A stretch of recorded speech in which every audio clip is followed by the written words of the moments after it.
जय श्री राधे कृष्ण प्रिय भक्तों, आज हम आपके लिए लेकर आए हैं गीता के 18 अध्यायों का सार मात्र 18 मिनट में।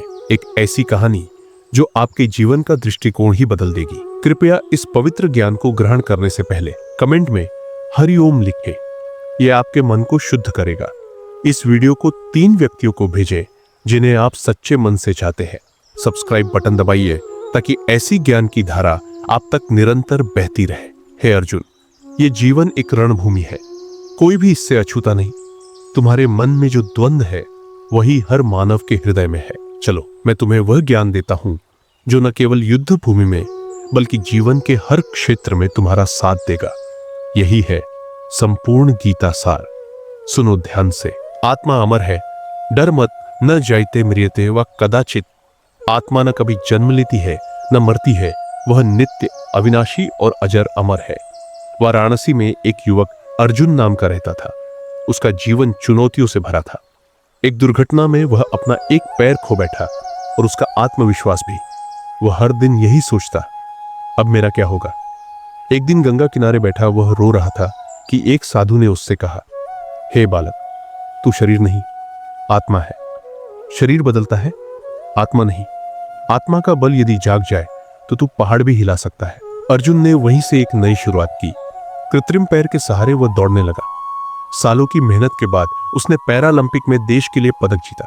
श्री कृष्ण वाणी, हे मानव, शरीर के दुखों से व्याकुल न हो, आत्मा को पहचान, वही तेरा सच्चा स्वरूप है। कर्मण्येवाधिकारस्ते मां फलेषु कदाचन। नीरा एक मध्यम वर्गीय महिला थी। उसका सपना था कि उसकी बेटी डॉक्टर बने, लेकिन संसाधन सीमित थे। नीरा ने सिलाई कढ़ाई का काम शुरू किया, दिन रात मेहनत की, पर जब बेटी का परीक्षा परिणाम आया वह सफल नहीं हो पाई। नीरा का हृदय टूट गया। तभी उसने श्रीमद् भागवत गीता में यह श्लोक पढ़ा।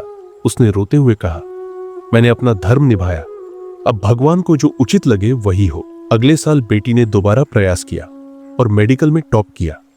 श्री कृष्ण वाणी, हे नीरा, कर्म करते रहो, फल मेरे ऊपर छोड़ दो। यदि इरादा शुद्ध हो तो मैं स्वयं रास्ता बना देता हूं। उद्धरेदात्मनात्मानम नात्मानम व साधयेत। विजय एक बड़ा व्यापारी था, परंतु जब व्यापार में घाटा हुआ वह निराशा में डूब गया। चिंता, भय और असफलता ने उसे घेर लिया। वह सब कुछ छोड़कर हरिद्वार चला गया। वहां एक साधु ने उसे गीता दी और कहा, तू अपने ही मन से पराजित हुआ है, इसे ही जीत। विजय, तेरा नाम सार्थक होगा। विजय ने मन को साधा। ध्यान, प्रार्थना और सेवा से उसने मन का नियंत्रण पाया। वापस लौटकर उसने फिर से व्यापार शुरू किया और सफलता को पाया। श्री कृष्ण वाणी, जो अपने मन को जीत लेता है वह संसार को जीत सकता है। समत्वम योग उच्यते। दयाशंकर एक स्कूल टीचर थे। उन्हें समाज में बहुत सम्मान मिलता था, लेकिन जब उन्होंने एक गरीब छात्र की मदद की, समाज ने उनका विरोध किया। लोगों ने ताना मारा, तुम तो ब्राह्मण हो, इन झुग्गियों में क्यों जाते हो। दयाशंकर ने मुस्कुराकर उत्तर दिया, क्योंकि मुझे नहीं, मेरे भीतर बैठे कृष्ण को सब में देखना आता है। उस छात्र ने बाद में आईएएस बनकर उनका नाम रोशन किया। श्री कृष्ण वाणी, सुख दुख, मान अपमान, इनसे ऊपर उठना ही सच्चा योग है। भक्त्या माम भी जानाती। मीरा एक अनपढ़ विधवा थी। वह कृष्ण की मूर्ति के आगे नाचती, गाती और रोती। गांव के पंडितों ने कहा, यह पूजा नहीं, नाटक है। पर एक दिन जब गांव में सूखा पड़ा और मीरा ने कृतज्ञ होकर गाया, बादल घिरे और वर्षा हुई। लोग हैरान थे, लेकिन मीरा ने सिर झुकाकर कहा, मैंने कुछ नहीं किया, बस कृष्ण को प्रेम किया। श्री कृष्ण वाणी, मुझे पाने के लिए विद्वत्ता नहीं, निर्मल प्रेम चाहिए। सर्वधर्मान परित्यज्य मामेकम शरणम व्रज। राहुल एक यतीम बच्चा था। उसे हर कोई तिरस्कृत करता था। उसका जीवन अंधकारमय था। एक दिन मंदिर में बैठकर उसने कृष्ण की मूर्ति से कहा, कोई नहीं है मेरा, बस तू है। उस दिन से वह मंदिर में सेवा करने लगा। लोग उसकी विनम्रता से प्रभावित हुए। आज वही राहुल मंदिर का मुख्य सेवक है और अनाथ बच्चों के लिए आश्रम चलाता है। श्री कृष्ण वाणी, जो मुझ में पूर्ण समर्पण करता है मैं उसका भार अपने कंधों पर ले लेता हूं। मां तृष्णा कर्म फल है तुर्भु। रेखा को हमेशा भविष्य की चिंता सताती थी। वह सोचती थी, अगर कल ऐसा हुआ तो क्या होगा। इस चिंता में उसका आज भी खराब हो जाता था। एक दिन उसने गीता पढ़ी और कृष्ण का यह उपदेश सुना। उसने तय किया कि अब वह हर दिन को उत्सव की तरह जिएगी। धीरे धीरे उसका जीवन खुशियों से भर गया। श्री कृष्ण वाणी, जो वर्तमान में जीना सीख जाता है वह न बीते कल का गुलाम होता है, न आने वाले कल का बंदी। ज्ञान योगेन सांख्यानाम, कर्म योगेन योगिनाम। 3 दोस्त, रोहित पढ़ाकू, मनीष सेवाभावी और अमित भक्त, तीनों जीवन के मार्ग तलाश रहे थे। एक बार वे वृंदावन पहुंचे और वहां के एक संत से पूछा, क्या केवल भक्ति ही मार्ग है? संत मुस्कुराए और बोले, ज्ञान, कर्म और भक्ति, ये तीनों मार्ग है, परंतु उद्देश्य एक ही है, आत्मा का मिलन परमात्मा से। तीनों ने अपना मार्ग चुना और तीनों सफल हुए।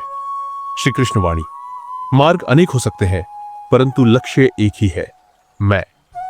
हे अर्जुन, जब तू मोह को त्याग देगा शांति को पाएगा। जब तू मुझ में लीन होगा तब मुक्त हो जाएगा। यही गीता का सार है, श्रीमद् भगवद गीता का सारांश। तू शरीर नहीं आत्मा है, कर्म कर, फल मुझे दे, मन को जीत, सब जीत ले। सुख दुख में समान रह, प्रेम से भक्ति कर, मुझ में पूर्ण समर्पण कर। वर्तमान में जी ज्ञान, कर्म और भक्ति, तीनों मार्ग मेरे हैं। जो इस गीता वाणी को हृदय से सुनेगा उसका जीवन दिशा पाएगा। इस कहानी को अपने दोस्तों के साथ जरूर साझा करें और इस वाणी को हर हृदय तक पहुंचने दें। मित्रों, गीता कोई धार्मिक किताब नहीं, जीवन का मैनुअल है। आज ही इन सूत्रों को अपनाएं। सुबह उठकर ओम नमो भगवते वासुदेवाय बोले। रात को सोते समय 5 मिनट ध्यान करें। याद रखें, जब जब धर्म की हानि होती है मैं स्वयं अवतार लेता हूं। गीता 4:7। अगर यह कथा आपको प्रेरित करती है तो लाइक, शेयर और सब्सक्राइब जरूर करें। हरिओम लिखकर कमेंट में बताइए आपको कौन सा सूत्र सबसे अच्छा लगा। जय श्री कृष्ण। ओम ओम।